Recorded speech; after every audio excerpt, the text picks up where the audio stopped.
This is the extratime.com League of Ireland Voice Notes podcast. I'm Oisin Langan, coming to you a little bit later than intended. Coming up, we're going to hear from Neal Horgan, the former Cork City fullback, on City's defeat to Shelbourne. If you've been on social media in the last day or so and follow anyone who follows or supports Cork City, you'll know how worried they are. Owen Heary will talk to us about Bohs' win over UCD, and Mark Rossiter, formerly of Dundalk and Bohs, he was on co-commentary with Tom O'Connor for Ocean FM last night as Drogheda drew 2-2 with Sligo Rovers. We'll hear from the two guys a little bit later on. That and a good bit more. By the way, congratulations to Gally from the Town End podcast, who along with his teammates won a bronze medal at the Transplant Games today. The soccer team that they're part of doing very, very well there. Congratulations to them. And if you're a Dundalk fan, then you'll know all about the Town End podcast. If you're not, then get on it. Even if you're not a Dundalk fan, it's actually really good stuff, and it's on pretty much immediately after all Dundalk home games. Right, that's enough of plugging other podcasts. Let's get to the action. Neal Horgan, as I say, watched Cork City's 2-0 defeat to Shelbourne last night at Turner's Cross. This is what he made of it. Afterwards, he sent us this voice note. Very disappointing night tonight at Turner's Cross for Cork City. Shelbourne dominant throughout the game. Damien Duffy will be delighted with the outcome. To be fair, Cork City had a lot of debutants. They had 4 debutants, in fact, including the goalkeeper, who did quite well. Jace Kapia, Josh Fitzpatrick, a number of players, young youth players coming through the ranks, like Oren Crow, it's not his debut, but hasn't played a lot of games. So they're somewhat weak inside, lacking the stabling influence of Rory Keating in tragic circumstances. Cork City started with a one up front, which hasn't worked for them before, but I think given Keating's absence, they feel they were forced into that. Shelbourne dominated the game, playing into the shed end in the first half. Harry Wood scoring a goal that was the outcome of some great passing down the right side for Shelbourne. Ultimately, some very good play. He played through and struck the ball into the back of net, and Shelbourne absolutely deserving of their lead at half time. Second half was more of the same.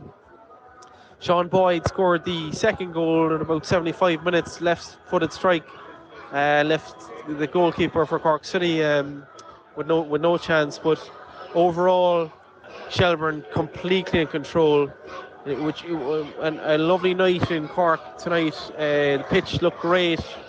An opportunity perhaps for Cork to pick up some points, but and climb perhaps back to see Drogheda or Sligo win sight. But unfortunately, they were way behind Shelbourne tonight, and Liam Buckley will be his hands full in the next few weeks. This is the extratime.com League of Ireland Voice Notes podcast, and that was former Cork City fullback Neal Horgan, who watched City's 2-0 defeat to Shelbourne. Shelbourne now in 6th position thanks to that victory. They're on 38 points. They're one behind Dundalk, who are in 5th. Of course, Dundalk back in action next Thursday night at Oriel Park when they take on KA of Iceland in the Europa Conference League second qualifying round, second leg. They're 3-1 down going into that match, but if they play as well as they did in Iceland, they actually have a chance. Strange as that might sound, given that they lost 3-1. By the way, we have a special European podcast reviewing that and all of the other games that happened on Thursday. And if you go back on the extratime.com feed, be it via Spotify or Twitter or whatever way you get your podcasts,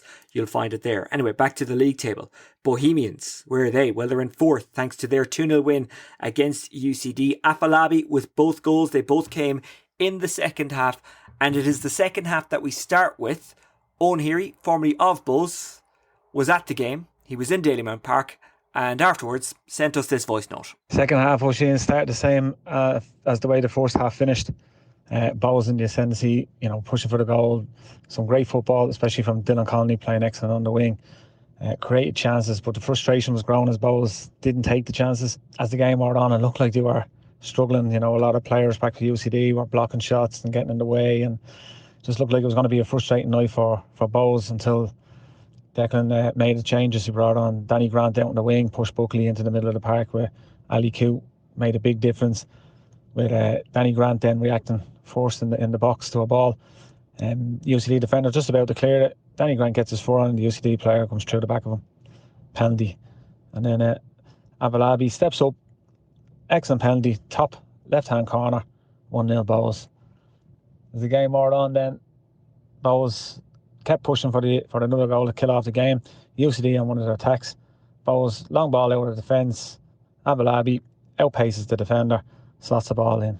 2-0, game over. This is the extratime.com League of Ireland Voice Notes podcast, and that was Owen Heary on Bohemians' 2-0 win against UCD. Right, Sligo Rovers and Drogheda United, they met at Weavers Park for the second time in a week. Obviously, Sligo Rovers knocked out of the cup by Drogheda United last week. The 2-2 draw means that Drogheda United are in 8th, just 1 point behind Sligo Rovers in 7th. But crucially for Drogheda, they're 6 points clear of Cork City. They both have 11 games left. Mark Rossiter and Tom O'Connor were on commentary duty for this game for Ocean FM, and afterwards they sent this voice note. How are you, Oisin? Very much a game of two halves. Sligo very controlled in the first half. Go in 1-0. All being said, at 0-0, Adebayoga had a wonderful chance in the first half. Skied it, a volley from probably about the penalty spot, give or take. Skied it. Sligo controlled it fairly well. Wonderful vision from Caelan Barlow. One-time pass around the corner to Cawley. Hits a shot across the keeper. Hits the post. Comes back to Radosavljevic, and he finishes really well first time on the left foot. Go in, I suppose, 1-0 at half time with a fairly controlled, half, as I said. But, I suppose there was a distinct lack of intensity from Drogheda in the first half, which was very evident, allowing Sligo to control large periods of the game. But second half, Tom? Yeah, second half. I suppose second half we saw a double substitution at half time for Sligo. You saw John Mahon and Caelan Barlow come off. Gary Buckley, who hasn't played a lot of football of late, and Frank Levac come on. We're kind of wondering how that was going to take shape. 15 minutes into the second half, and Sligo go 2-0 up. Johan Branifag puts in a free kick. Levac actually fouled on that right wing. Branifag puts in a dangerous ball, and it's Conor Keeley who gets his head to it and knocks it past his keeper. 2-0 up, 2-0 up, an hour gone, half an hour to go. You think, right, you just see it out. But 3 minutes later, Kevin Doherty made a double substitution. He took off Darren Noon and Kyle Robinson and brought on Aaron McNally and Davis up front. Changed the shape, went to 3 at the back, pulled Dale Rooney and McNally as the wingers, went 3-5-2 or a 3-4-3 or whatever way you want to put it. He went to a back 3 and pushed everything forward a bit.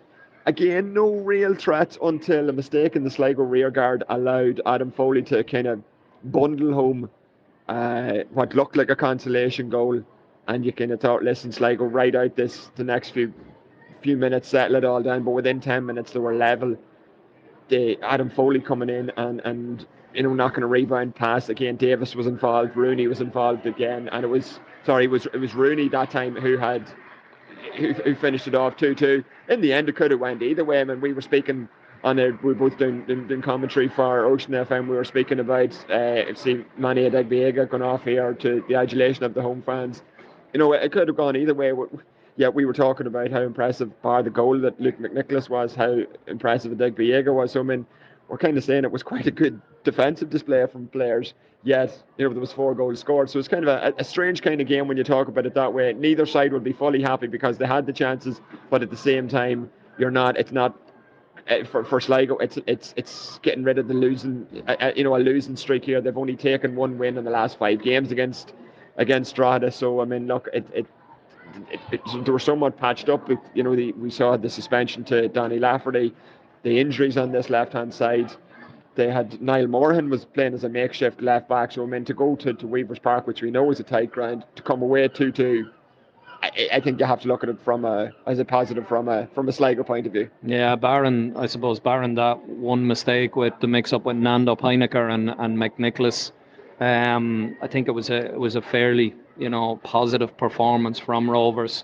And then from Drogheda's point of view, you're looking at your 2-0 down with 30 minutes to go, and you still manage to get a draw out of the game. So, there's positives to take from both sides. I think, we spoke about probably the standout player on the pitch was Manny Adebayoga for Drogheda. He was exceptionally good in everything he did. Former Bohemians and Dundalk player Mark Rossiter and Tom O'Connor of extratime.com, who watched Drogheda's 2-2 draw with Sligo Rovers. Let's just remind you of what the table looks like. Shamrock Rovers on top on 47 points. St. Pat's second on 43 points. Derry third on 43 points. Bows fourth on 42 points. Dundalk fifth on 39 points. Shelbourne sixth on 38. Sligo Rovers seventh on 30.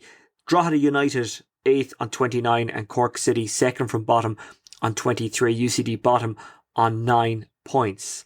In the first division, well, last night, as you potentially listen, almost pretty much right now as I speak, Longford lost to Cove Ramblers at home. Werweru with the only goal for Cove Ramblers. So that's a big win for Shane Keegan's team, because it means that they have a bit of a cushion regards to the playoffs. They're in third position, Cove Ramblers. They're on 39 points. Waterford are second on 47 points. Galway first on 65. Athlone are fourth on 33. Wexford are fifth on 31. Bray sixth on 30. Finn Harp seventh on 28. Treaty United 8th on 27, Longford second from bottom on 25, and Kerry bottom on 6 points.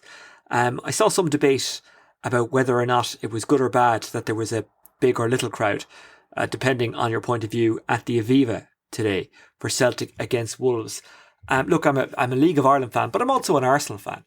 You just have to accept that people supporting a cross-channel outfit or Celtic or whatever their choice is you just have to accept that. We can coexist. There is room for both.